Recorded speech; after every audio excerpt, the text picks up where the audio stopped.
Welcome to Capital City News, your connection to Salt Lake City government. I'm your host, Poonam Kumar. Today we'll be talking about all of the changes coming to the Salt Lake City International Airport with Director Maureen Riley. The airport is also the subject of this week's History Minute. But first, let's take a look at some of the cool things happening in the city, specifically down at Pioneer Park. The Twilight concert series kicked off its season with the talented hip-hop soul vocalist Miss Lauryn Hill and R&B hit Thundercat. We've got an amazing lineup this year, including performances by the Wu-Tang Clan, Beck, De La Soul, and more. Check out twilightconcertseries.com for schedules and more information. Tickets are only $5, so we hope to see you there. Another Pioneer Park mainstay is the Downtown Farmers Market. It's in full swing this time of year, so come down and get your pick of the freshest locally grown produce, check out all of the arts and crafts, and of course, enjoy local entertainment. The market is open every Saturday from 8 a.m. to 2 p.m. until October 25th. For more information, visit slcfarmersmarket.org. If you thought concerts and markets were it for Pioneer Park, well, now there's also the Utah Flying Trapeze. Engage in a fun, safe, and an exhilarating activity open to individuals of all ages. Utah Flying Trapeze and its highly trained staff will be on hand to train individuals all summer long at Pioneer Park. If you're ready to push your limits in Salt Lake City this summer, visit utahtrapeze.com.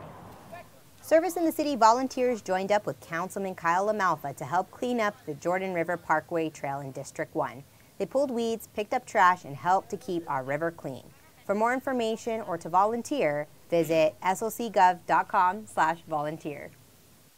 In other news, there's been a lot of talk lately about the future of the city's 8 golf courses and how they aren't performing well enough financially to keep them operating and running as is. The council and the mayor's office are working together on what steps the city might take to help courses perform better financially. No decisions have been made about possibly closing courses, but many options are being explored. The council is planning more public discussion on various options this summer and welcomes any comment or ideas that the public might have on what to do about this dilemma.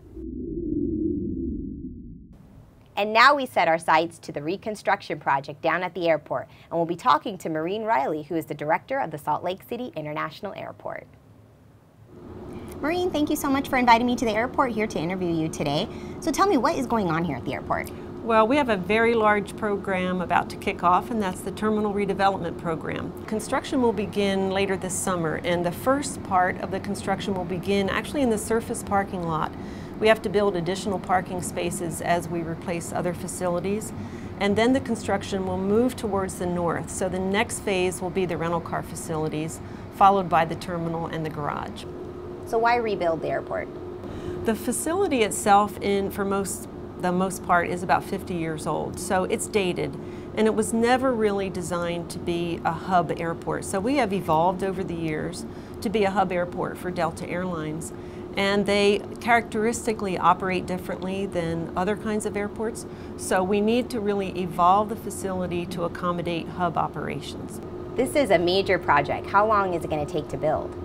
Well, there are 2 key phases, and it's about, in total, 8 to 10 years for completion. The first phase we estimate to be complete in the year 2019, and at that point we will move into a brand new terminal and a series of new gates. And at that point we'll tear down Terminal 1, Terminal 2, and some of the existing gates and the parking garage, and we'll finish building an additional set of gates. Okay. So being that this project is going to be several years, how does that impact travelers? We hope that it won't impact travelers. The most impact will be felt, we think, by the person who is actually arriving or departing and using the roadway system.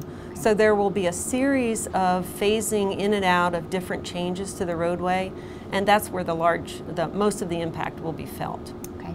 So Maureen, tell me a little bit about the design of the new airport. Well, we're very excited about the design of the new facility. One thing we really want to achieve is to be able to bring in the natural beauty of the surroundings into the facility. It's really high on our list. And we really want to focus on customer service too. One thing we know that we are short in today is in concession space. So we'll be adding additional retail outlets, food and beverage, and other amenities for passengers. Great. And I know you've got some other really neat features, one of which is the new visiting meet and greet area. We do. We've added to the concept a meter greeter area. You know, in Utah we have a meter greeter crowd that shows up at the airport. Sometimes those people can number as high as 400. So we want to make sure we accommodate that need in the new facility, and we think it will be really special for the community. Wonderful. Now, and where does one go to get information if they want to learn more about this redevelopment program? Well, you can check into our airport website, slcairport.com, and you can also follow us on Facebook and Twitter. Great. Wonderful. Well, thank you, Maureen. And now it's time for our History Minute. April 8th, 1911 was a banner day for Utah, and it all happened at the site of what is now the Salt Lake International Airport. On this day, Utah was visited upon by the Great International Aviation Carnival. Teams representing the Curtiss Aeroplane and Motor Company and the Wright brothers arrived in competition to determine who would represent the U.S. at that year's aviation meet in London. The air show awed a crowd of more than 20,000 as the Birdmen, as they were called, took off and flew over the Great Salt Lake and around Antelope Island. It was unlike anything many of those there had ever seen. In attendance were notable Utahns like Church President Joseph F. Smith and Governor William Spry, who used the occasion to mark the first public unfurling of the new flag of the state of Utah. The Salt Lake City Airport has been an important part of the city ever since, now catering to millions of world travelers every year. That's it for this edition of Capital City News, your connection to Salt Lake City government. Be sure to tune in next time to keep up to date on what's happening in the city. For Salt Lake City TV, I'm Poonam Kumar.